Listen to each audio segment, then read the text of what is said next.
tem aqui nos estúdios da CNN em São Paulo o economista-chefe da Way Investimentos e professor de economia da ESPM, Alexandre Espírito Santo. Alexandre, obrigado por estar aqui com a gente nesta noite de super quarta.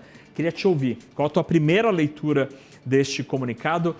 O senhor estava no call, no grupo dos que achavam que a Selic viria estável ou que teria mais um chorinho de alta? Boa noite. Boa noite, Naka. Um prazer, obrigado pelo convite. Eu estava realmente achando que o Banco Central já tinha interrompido o processo. A gente era daqueles que iria manter a 14,75. Mas, de fato, havia motivos para essa última elevação. Pelo que eu entendi, ele realmente agora encerra, a não ser que alguma coisa muito, muito excepcional ocorra. Como eles ressaltam, a gente tem visto a inflação de serviços ainda muito pressionada, o mercado de trabalho segue apertado, o desemprego é baixo, a gente tem visto, de alguma maneira, a inflação de alimento está caindo um pouquinho, mas ainda é algo que preocupa. E a economia, ela, apesar de algum desaquecimento, o número que saiu do IBCBR na segunda-feira foi acima daquele esperado pelo mercado. Então, a economia ela está desacelerando, mas num passo que não dá conforto para o Banco Central efetivamente, como a gente sabe, você bem salientou, a inflação está muito acima do teto da meta e muito provavelmente a gente vai ter dificuldade de entregar a meta no ano que vem, agora com o dólar caindo aí para esse em torno de 5,50, a depender de algumas variáveis internacionais, pode ser que a gente tenha uma inflação tentando pelo menos ir para o teto da meta do ano que vem, que é 4,50. Agora, professor, em termos práticos, esta elevação marginal, esta última elevação, esse movimento final de 0,25 ponto, em termos de ancoragem das expectativas, isso muda alguma coisa ou é muito mais um sinal, um símbolo de que, olha, o Banco Central pode estar mais preocupado do que vocês? Em termos, é uma coisa mais, de fato, um instrumento de política monetária ou passa a ser mais um instrumento de comunicação? Você tem razão, Naka. O sinal ele é importante. 25 a mais, a menos, a meu juízo, pouco interfere. Mas eu acho que o Banco Central quer dar efetivamente essa sinalização de que ele está comprometido em fazer a inflação convergir para a meta. As expectativas estão extremamente desancoradas. Então, é importante que o Banco Central, nesse momento, ele fique vigilante, que ele dê esse sinal. Inclusive, a gente lembra, Naka, que lá atrás, quando a gente tinha um outro presidente do Banco Central, o governo ele reclamava quando havia alta.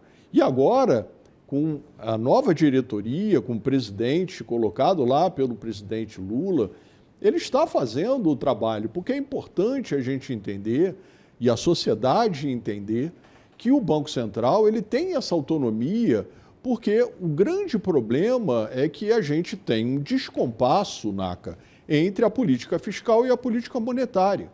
E isso é um problema, sem dúvida, dificílimo para ancorar as expectativas, porque não adianta o Banco Central fazer uma política monetária extremamente restritiva, como está fazendo, mas a política fiscal ser um vetor contrário. Então, as políticas são antagônicas, quando elas deveriam andar de mãos dadas. Então, na minha visão, é um sinal, inclusive, para o governo, que ele precisa, sim, ficar atento a essa questão fiscal. A gente tem vários problemas, O ministro Haddad tem sugerido aí um aumento de impostos, especialmente vindo aí pelo IOF, para a gente conseguir, de alguma forma, entregar o déficit que eles prometeram ser zero, mas estão enfrentando muita dificuldade. Esse carro que tem um cara dentro do carro, que é o Banco Central, puxando o freio de mão, e o outro acelerando, que é o executivo, ele pode ter um grave problema, né, professor? Porque carro que aperta acelerador e freia ao mesmo tempo não sai do lugar. Este parece ser um grande problema hoje quando a gente compara a política monetária com a fiscal. Mas se a gente olhar apenas para a autoridade monetária, na visão do senhor lembrou muito bem, né? A gestão de Campos Neto era muito criticada pelo Executivo. Tecnicamente, Gabriel Galípolo tem feito um trabalho adequado? Eu penso que sim, né? O Galípolo, ele estava na outra diretoria, ele era diretor, foi alçado à presidência e me parece que ele tem dado essa indicação de que ele está comprometido, junto com os novos diretores, em fazer a inflação convergir para a meta. A gente não pode esquecer, Naka, que os grandes prejudicados pela inflação elevada no país são as classes de rendas mais baixas, que não conseguem se proteger, né? Os ricos, a classe média, eles aplicam seu dinheiro nesse juro que está muito elevado. Mas as classes de rendas mais baixas, eles são aqueles que, de fato, são penalizados. Então, me parece muito correto o que o Banco Central vem fazendo, a despeito de prováveis reclamações. Vamos ver muitas entidades, o próprio governo provavelmente vai reclamar, mas me parece acertado. Se estivesse lá, faria a mesma coisa.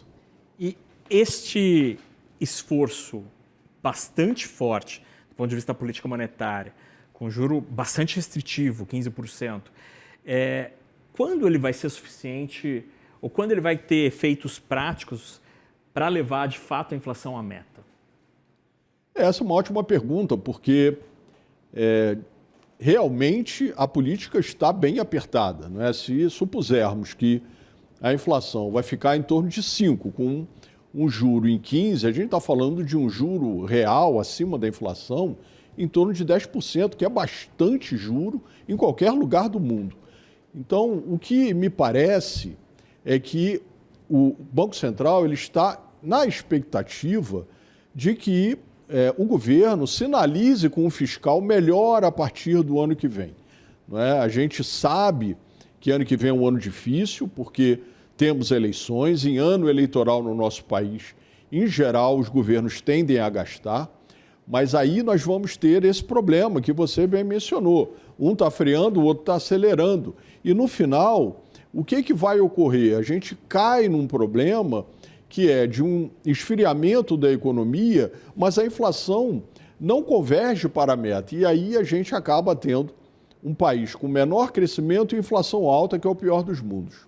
E todo esse esforço, professor, de conter as expectativas de inflação, ele está sendo acompanhado ali de perto ou a contínuo, né? Enquanto o Banco Central anuncia ali, estou puxando freio de mão aqui desse carro chamado economia brasileira, do outro lado, o motorista, o executivo, continua anunciando, por exemplo, medidas que são legítimas e louváveis, porque é preciso ter ajustes na microeconomia, mas a gente observa crédito consignado CLT, a gente observa, por exemplo, a iniciativa do presidente Lula de crédito para reforma das residências. O presidente Lula também já indicou um crédito, por exemplo, para uma classe que é absolutamente sofredora, infelizmente tem péssimas condições de trabalho, que são os entregadores.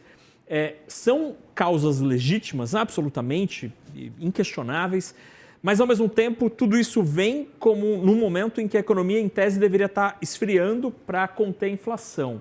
Como é que esse tipo de medida acaba influenciando na demanda e atrapalha, de fato, o trabalho do Banco Central, ou elas são tão pontuais que não geram impacto na demanda? Naga, sua pergunta é ótima, porque o que ocorre? Nós temos a demanda, ela é influenciada por dois vetores, que é o fiscal e a política monetária. O que a gente tem visto nesses últimos meses no país é que a gente está usando o que nós economistas chamamos de parafiscal. Como você bem mencionou, crédito consignado, FGTS. Então, isso acaba fugindo um pouco do fiscal tradicional. E essas indicações, elas acabam comprometendo, né, a política que o Banco Central vem adotando. A gente não pode esquecer, Naka, que o Banco Central ele tem uma sinalização toda semana através do Boletim Focus. E se nós olharmos o Boletim Focus, A inflação ela só converge daqui a muito tempo. Não é? A gente, no ano que vem, o Boletim Focus está falando de teto da meta. Esse ano a gente deve ter aí 5,2, 5,3, embora a gente saiba também que mudou o sistema de metas de inflação, a gente não está mais com aquele ano calendário. Mas, de qualquer maneira, é uma boa referência a gente ter o ano fechado. E, muito provavelmente, esse ano a gente vai ficar em 5,2, 5,3. Ano que vem, se tudo funcionar, provavelmente a gente vai chegar mais próximo do teto da meta. Agora, lembre, Naka, a gente sabe também que os políticos, eles normalmente pressionam o Banco Central. A gente está vendo isso acontecer com o Trump agora. Né? O Trump tem dado sinais de que está querendo antecipar, né, para a economia e os mercados o próximo presidente do Banco Central americano, no lugar do Jay Powell, que só sairá em maio do ano que vem. Então, essa pressão, ela é comum. E os bancos centrais, eles precisam, sem dúvida, ter, de alguma maneira, né, eles suportar essas pressões políticas que naturalmente acontecem. E, professor, diante desse cenário, né, o senhor lembrou muito bem, as expectativas para a inflação continuam bastante desancoradas. Tanto para 25, onde não há mais tempo hábil para o Banco Central fazer qualquer coisa, mas 26 a gente está ali, né, na beirinha, ali, quase saindo da meta, dependendo da casa mais pessimista, já sai da meta. Quando que o Banco Central terá espaço para começar a cortar o juro, ou é uma discussão absolutamente incipiente e precoce? Até onde minha vista alcança, eu não consigo enxergar, mesmo que ele não tivesse feito o 14,75 para 15 hoje, se ele tivesse mantido, não consigo enxergar, até onde minha vista alcança, uma redução. Acho que, como ele colocou neste comunicado, ficará por muito tempo. Minha impressão é que na hora em que ele estiver com dados mais concretos, que a economia está efetivamente desacelerando. E mais do que isso, o mercado de trabalho, né, respondendo a essa política monetária, né, que está bastante apertada, como eu mencionei, aí sim pode ser. Mas a minha visão é que, pelo menos, nos próximos 10, 12 meses, vai ser muito difícil dele retornar a fazer uma política de redução e será muito gradual quando o fizer. Professor, vamos ler, e aí eu queria, já que a gente tem a possibilidade de contar com o senhor aqui, para a gente analisar parágrafo por parágrafo desse comunicado divulgado. Então, começando pelo primeiro, agora começando de fato por cima aqui, não pela leitura que a gente fez logo na decisão. Então, diz o Banco Central, o ambiente externo mantém-se adverso e particularmente incerto em função da conjuntura e da política econômica nos Estados Unidos, principalmente acerca de suas políticas comercial e fiscal e de seus respectivos efeitos. Além disso, o comportamento e a volatilidade de diferentes classes de ativos também têm sido afetados, com reflexos nas condições financeiras globais. Tal cenário segue exigindo cautela por parte de países emergentes em ambiente de acirramento da tensão geopolítica. Neste caso aqui, Alexandre, o Banco Central não se compromete muito, ele reconhece que há muitas incertezas e que, diante disso, prevalece a cautela. É um comportamento adequado, especialmente pensando que a gente está diante de uma incerteza econômica que pode ser inflacionária, já que temos tarifas nos Estados Unidos, ainda que haja risco de desaceleração da atividade, é verdade, e a guerra, o conflito no Oriente Médio, que, em tese, é inflacionário também. O cenário externo, ele aponta mais para cima ou para baixo em termos de inflação? Você está absolutamente correto. O cenário internacional, ele é bem complexo. Não é só a questão da guerra comercial lá do Trump, que provavelmente será resolvida agora em julho, foi o que ele prometeu, mas essa questão agora da guerra, isso tem um potencial inflacionário enorme no mundo inteiro, né, por conta do preço da energia, especialmente do preço do barril do petróleo. A gente viu ali nos primeiros dias, nos 2 primeiros dias, o preço do barril do petróleo subiu quase 10%.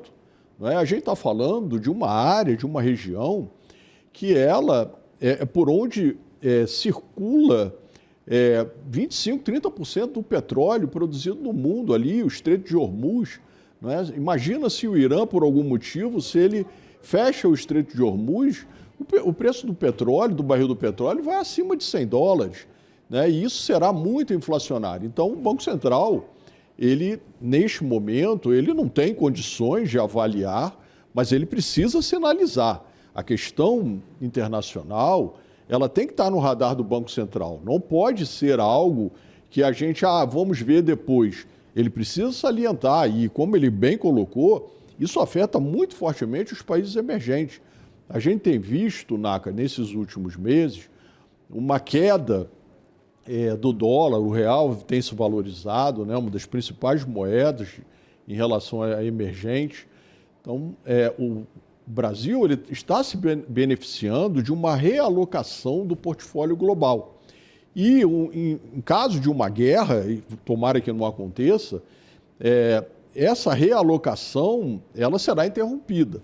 Então, e isso vai, muito provavelmente, afetar a taxa de câmbio.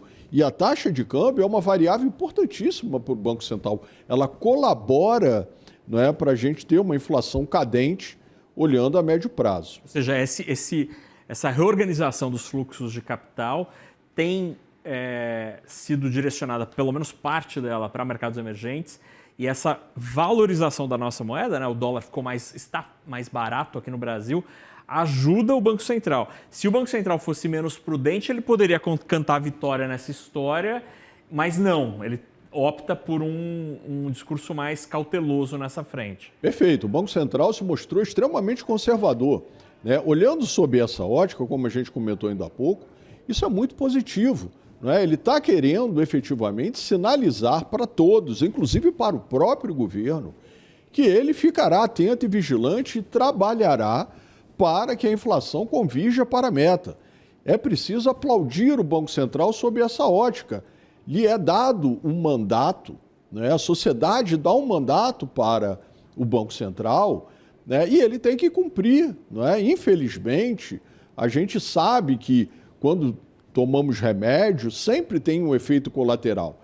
Muitas vezes o remédio ele é muito amargo, o efeito colateral é bastante ruim. Neste caso, a gente vai ter um desaquecimento da economia. Mas o que é pior? A gente fica naquela dúvida, de ter uma inflação alta ou a economia, sendo um pouco mais contida, mas fazendo com que a inflação fique dentro daquela meta que lhe foi atribuída. A gente continuando aqui o texto, professor, vamos lá para o parágrafo seguinte, onde o Banco Central já fala do cenário doméstico. Em relação ao cenário doméstico, o conjunto dos indicadores de atividade e do mercado de trabalho ainda tem apresentado algum dinamismo, mas observa-se certa moderação no crescimento. Nas divulgações mais recentes, a inflação cheia e as medidas subjacentes mantiveram-se acima da meta de inflação. Os dados na margem, professor, têm de fato mostrado alguma moderação na atividade? Alguns sim, outros não. Como eu mencionei, o IBCBR de segunda-feira foi um pouquinho acima daquilo que o mercado esperava. Eu acho que o grande aspecto aqui, Naka, é efetivamente o mercado de trabalho. A gente está com o mercado de trabalho bastante apertado, ele está aquecido, e isso, sem dúvida nenhuma, tem impacto sobre a inflação. Infelizmente, existe sempre um dilema na economia. E esse dilema ele é consubstanciado em você ter que esfriar o mercado de trabalho para que a inflação ela ceda. Então, indiscutivelmente, é algo ruim, mas para o Banco Central, que tem a meta, ele precisa agir desta forma. Então, ele está sinalizando que alguns indicadores estão começando efetivamente a desaquecer, mas ele ressalta que a inflação subjacente ela ainda é uma pedra no sapato. A gente tem um calo no sapato que é a inflação de serviços. E a inflação de serviços, ela responde basicamente ao mercado de trabalho aquecido. Ela é a mais difícil. Eu mencionei ainda há pouco, a gente tem visto a inflação de alimentos caindo, cedendo alguma coisa, mas a inflação de serviço, enquanto o mercado de trabalho estiver aquecido, vai ser muito difícil dela caminhar para pelo menos para dentro da meta. E aí é curioso, né, professor? Porque o Banco Central reconhece que os dados mais recentes, de fato, eles mostram algum esfriamento aí, marginal, mas se a gente... E aí, voltando à pergunta, ao tema que a gente já conversou aqui, mas aí a gente pega o executivo a anunciar uma série de medidas que injetam mais recursos na economia, ainda que não seja um gasto primário, né? Seja uma despesa parafiscal, um dinheiro que sai crédito ou vem de estatais, enfim, tem ali toda uma configuração diferente para não necessariamente bater na meta de primário, mas são medidas que podem e jogam contra esse esfriamento. O governo pode, eventualmente, com essas medidas, colocar mais combustível nesse carro de modo a atividade voltar a acelerar, ou te parece uma hipótese, ainda que haja uma série de medidas, elas não vão ter tanta força assim? Naka, eu gostaria muito que ele não fizesse, né? Que é o que a gente está aqui, né? A gente está torcendo para que o Banco Central tenha êxito. Mas a gente não pode esquecer, não é, que nós temos 3 fontes de consumo na economia, né? Eu sou professor, você me permite. Você tem o consumo das famílias, você tem o consumo das empresas, que o pessoal chama de investimento, a formação bruta de capital fixo, e tem o consumo do governo, que são os gastos, né? Então, o que a gente pretende?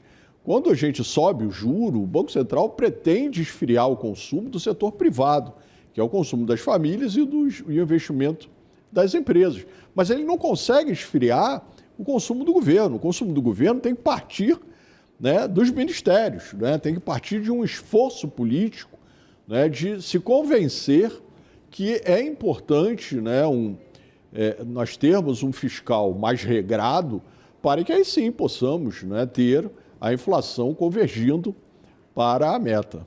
E aí, sobre isso, professor, o Banco Central fala muito discretamente, mas ele fala sobre contas públicas. Diz aqui este parágrafo que está em destaque na sua tela. Vou subir um pouquinho aqui, ó. No começo da sua tela ali, ó.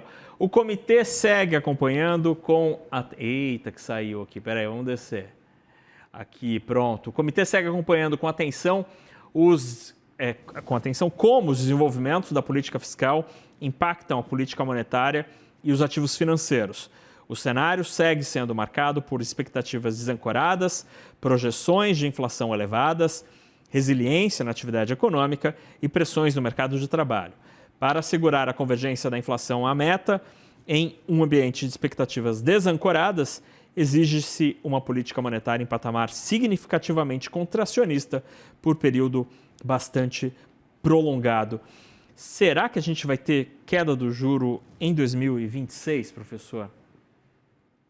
É uma boa pergunta. Se a gente conseguir, né, com que o governo se convença, né, de que o fiscal precisa ser, né, um pouco mais regrado, né, se nós tivermos essa boa ajuda da taxa de câmbio que a gente tem percebido, né, se o mercado de trabalho efetivamente responder à política monetária, pode ser que lá, a partir do meio do ano que vem, né, a gente veja alguma redução, mas mesmo assim serão reduções muito pontuais, né? Não vejo reduções importantes. Acho que inicia com 25, vai ficar algum tempo com 25, mas nem tenho essa convicção. A gente vai precisar efetivamente, né, como os economistas gostam de falar, o Banco Central ele é data dependent, ele depende de dados, né, e ele vai ficar aí observando, mas a sinalização é de que ficará por muito tempo com esse 15%.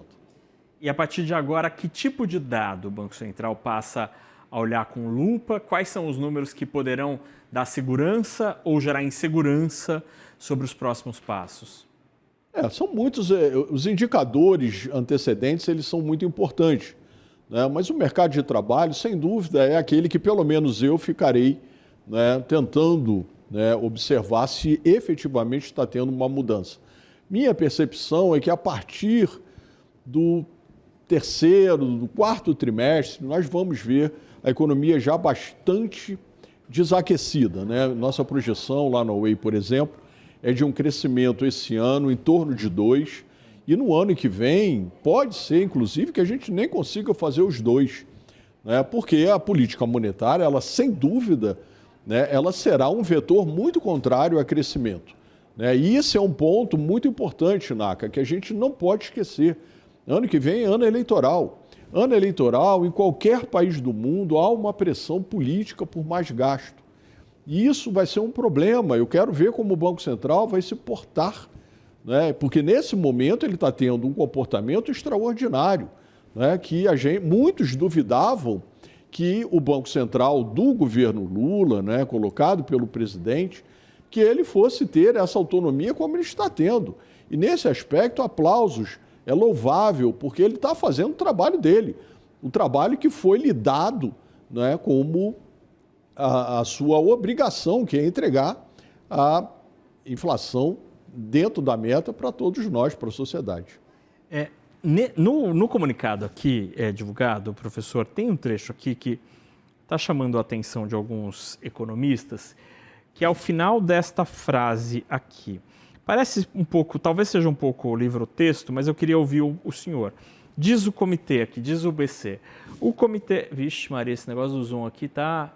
Aqui, ó. Comitê enfatiza que seguirá vigilante, que os passos futuros da política monetária poderão ser ajustados e que não hesitará em prosseguir no ciclo de ajuste caso julgue necessário. Vou repetir. O Banco Central não hesitará em prosseguir no ciclo de ajuste caso julgue necessário. Existe algum risco de voltar a ter alta de juros, professor? Que eu acho muito, muito difícil. Isso poderia ocorrer se nós tivéssemos algo muito grave lá fora, como eu mencionei, e fizesse uma disparada, né, de preços importantes, né, que afetariam, por exemplo, né, o barril do petróleo e outras commodities. Aí sim, isso transbordaria e certamente afetaria o IPCA, e aí sim o Banco Central poderia novamente fazer uma outra elevação. Mas eu acho muito pouco provável. A gente já está com uma política bastante apertada. Poucas vezes, pelo menos que eu me lembre, nós tivemos uma taxa de juros tão apertada, uma política tão contracionista como a gente está agora. Eu sei que esse é um número muito difícil de se calcular, professor, porque há uma série de parâmetros ali meio ocultos, assim, meio, né, que é muito mais da percepção do que um número frio. Mas quanto seria um juro neutro hoje do Brasil? Aquela linha d'água que define quando a taxa Selic está contracionista ou expansionista? Essa é uma pergunta excelente, porque essa é a variável mais importante, né, pelo menos a meu juízo. Há uma discussão, né, sobre o juro neutro no país. Há algum tempo atrás, o Banco Central tinha, né, estudos que indicavam em torno de 4. Há muito tempo, eu acho que 4, né, é retrovisor. Eu acredito que o juro neutro no país hoje esteja entre 5 e 6. E por que isso? Por uma série de razões, mas sobretudo por o que estamos comentando aqui, que é essa questão fiscal. Né? Todas as indicações que os mercados financeiros leem é que a gente tem um crescimento da relação dívida-PIB. Né? Esse governo entrou com uma relação dívida-PIB um pouco acima de 70, vai entregá-lo, né? Pode ser que entregue a ele próprio, acima de 80, mas se não revertermos, isso daqui a pouco está em 90. E tem um aspecto, Naka, que me parece muito importante. A própria ministra Simone Tebet, que é a ministra do Planejamento, há não muito tempo, ela comentou que esse arcabouço fiscal, que foi colocado de pé pelo ministro Haddad, ele vai precisar ser revisto, porque a partir de 2027, o governo praticamente terá dificuldade de governar. Né? Então, a gente vai precisar de uma nova regra fiscal. E aí a gente se pergunta, a cada governo vamos ter que fazer uma nova regra fiscal, porque nós tínhamos lá o teto dos gastos, né, com o governo Temer, que o governo Bolsonaro adotou, mas o ministro Haddad, ele colocou a sua regra, o tal arcabouço fiscal, mas que ele próprio vem dando sinalizações, né, de ajustes. Então, vamos excluir tira isso do primário, tira esse, tira aquele. E aí as pessoas ficam se perguntando, não é, se eu começar a tirar tudo, daqui a pouco eu não preciso de regra fiscal. Então é muito importante que todos nós tenhamos essa sensação, né, de que um novo arcabouço, uma nova regra fiscal, vai precisar, nós vamos ter que fazer reformas, nós vamos precisar fazer reforma administrativa, vamos voltar a ter necessidade de fazer uma reforma da Previdência. A Previdência, a reforma que foi feita no governo Bolsonaro, ela foi uma reforma tampão. A partir de agora, nós vamos ter que nos debruçar mais uma vez sobre a questão da Previdência. O país está envelhecendo, não é? Daqui a pouco, daqui a 25, 30 anos, a Previdência, do jeito que está, ela fica impagável. Então é aquela história, eu sou todo mês lá na faculdade, vem lá o desconto, eu faço esse desconto para daqui a algum tempo eu ter a minha aposentadoria e está arriscado, né, quando chegar a minha vez eu não ter, porque a gente não tem como arcar, né, porque existem muito mais benefícios a serem recebidos do que pessoas trabalhando para poder sustentar aqueles que estão aposentados.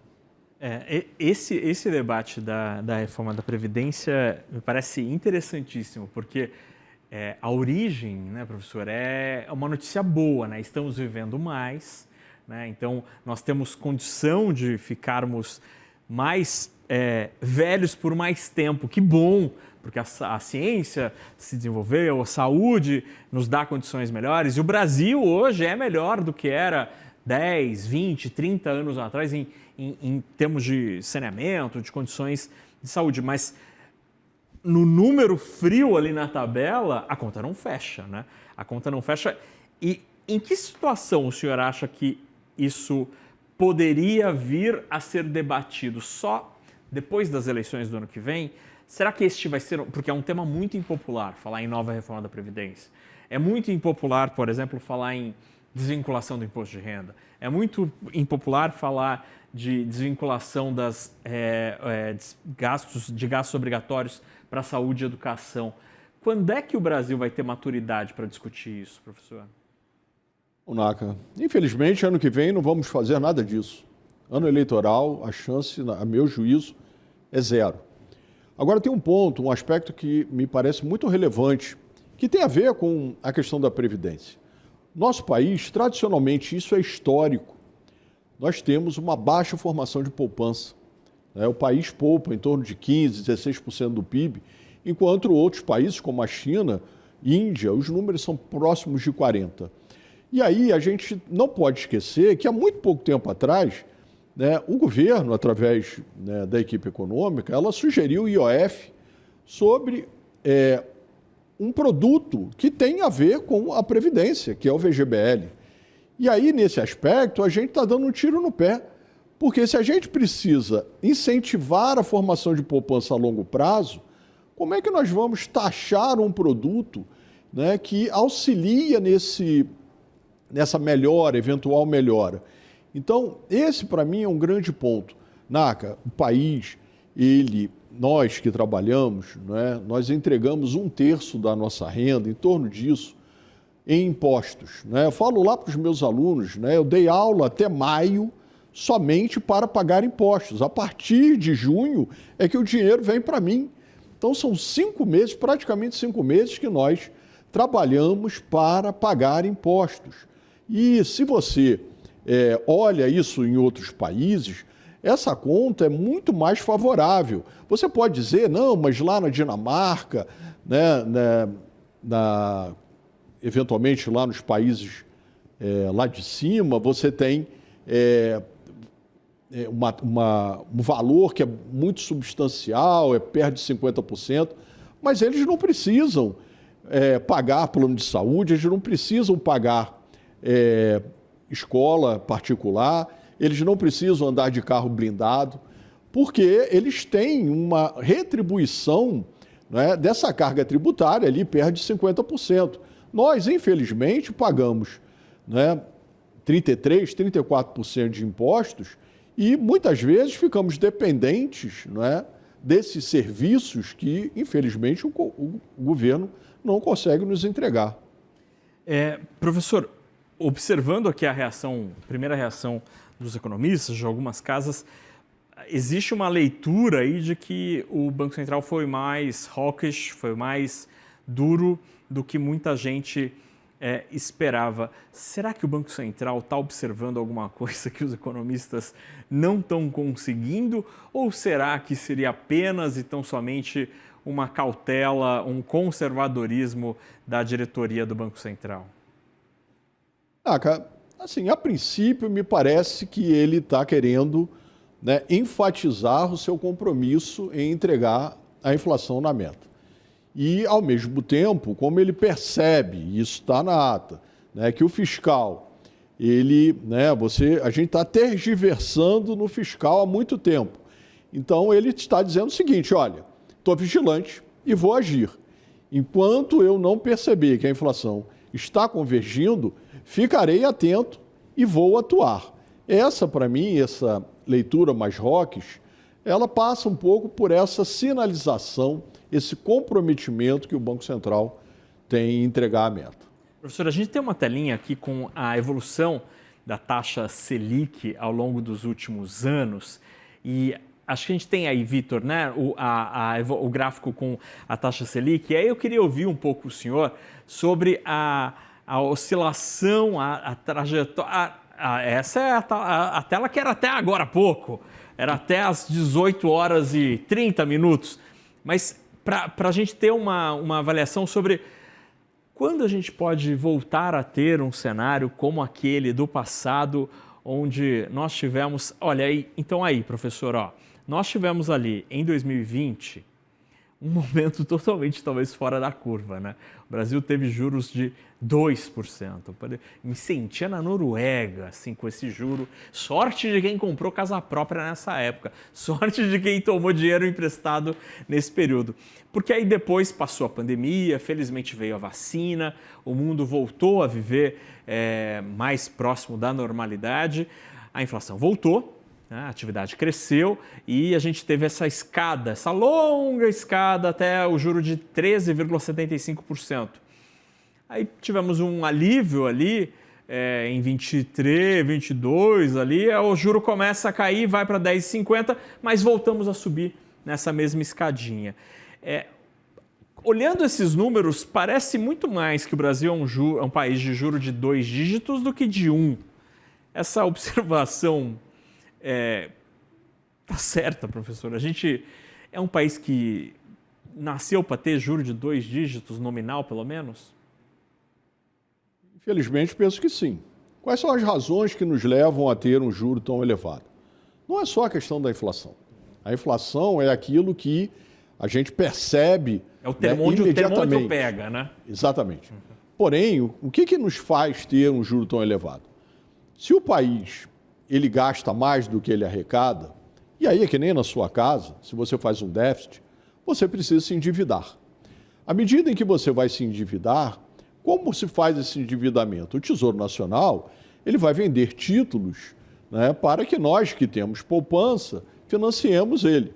E nesse sentido, ele precisa nos oferecer uma taxa de juros. Eu não vou oferecer, emprestar meu dinheiro, né, para o governo se eu não tiver em troca um prêmio, né? E essa taxa de juro, ela sempre será mais alta à medida em que o déficit for crescente, né? Enquanto a gente não sinalizar que vamos, de alguma maneira, ter uma redução desse déficit, né? Enquanto a gente não fizer minimamente um primário ali em torno de 0, o ideal seria um pouquinho de superávit.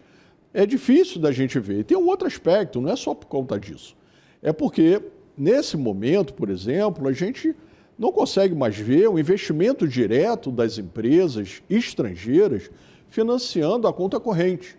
Então, está faltando dólar. Em algum momento, você vai precisar de dólar de capitais especulativos, que, aliás, estão entrando. Se você olhar a Bolsa, esse ano, a gente tem uma bela entrada de capitais estrangeiros. Então, como é que você faz para atrair capitais especulativos? Você tem que colocar o juro maior aqui dentro para abrir o diferencial em relação ao juro internacional e atrair esse dólar. Então, nós vamos, durante muito tempo, precisar de juros elevados. O que aconteceu ali no governo Bolsonaro, que o juro, né, na época de Roberto Campos Neto, foi para 2%, tem muito a ver com a pandemia. Né? Todos os bancos centrais fizeram, né, como eu brincava com os meus alunos, e eu estava dando aula, não presencial, mas estava dando aula remota, eu brincava com eles lá, era jogar dinheiro de helicóptero. O Fed fez isso, o nosso Banco Central, todos fizeram. E esse é um aspecto muito importante, Naka, porque toda essa dinheirama que foi colocada na economia por todos os bancos centrais, elas, de alguma maneira, influenciaram nessa inflação alta que o mundo está vivendo. Se você olhar hoje, o próprio Fed, no seu comunicado, ele sinaliza que a inflação de lá, que ele tem uma meta de 2, que a inflação de lá está mais para 3 do que para 2. Ah, mas isso é pouco? Não é pouco para uma economia como a nossa. Para os americanos, 1% de inflação de diferença é muito, muito relevante. Então, nós temos, sem dúvida nenhuma, um trabalho árduo a fazer pelos bancos centrais, que é desinflar esse balanço que eles colocaram. Né? Eu, no outro dia, até escrevi um artigo onde eu comentei, o Fed ali na pandemia, ele em poucos meses ele colocou 3 trilhões de dólares na economia. 3 trilhões de dólares. Nos 2 primeiros séculos dos Estados Unidos, não teve esse valor. Nossa. Então, é muito dinheiro. Por isso, o trabalho que os bancos centrais estão fazendo nesse momento é um trabalho dificílimo. Eles precisam, sem dúvida, ficar vigilantes, né? Porque senão a inflação ela volta. Né? Porque uma maneira de você financiar governo é através do chamado imposto inflacionário. Então, a inflação ela é, de alguma maneira, boa para o governo. Ela acaba ajudando a financiá-lo, mas ela é perversa para as classes de rendas mais baixas. Professor, o senhor citou um aspecto super interessante, que durante a pandemia, exatamente isso que o professor mencionou, né? Os bancos centrais derrubaram o juro, zero em alguns países, né? Era negativo, portanto, se tiver alguma inflação ali. E além disso, com operações tipo quantitative easing, né? Os bancos centrais, de fato, compravam tudo que tinha de título de dívida por aí para botar dinheiro na praça. E aí, por isso que talvez a gente viva um momento de juro mais elevado, porque está mais difícil conter tanta água que estava vindo na economia como estava vindo até agora. Haverá um momento em que esse dinheiro vai voltar a ser drenado e não estará mais na economia, ou é um dinheiro que veio para ficar? É uma ótima pergunta. Minha convicção, tenho uma crença que essa inflação que emerge depois da pandemia é uma inflação diferente de todas as recentes que nós experimentamos. Se a gente lembrar, lá na década de 70, quando tivemos os choques de petróleo, né, a inflação subiu muito fortemente nos Estados Unidos, né, nós tivemos lá um presidente do Banco Central, muito famoso, chamado Paul Volcker, que ele fez o juro nos Estados Unidos explodir.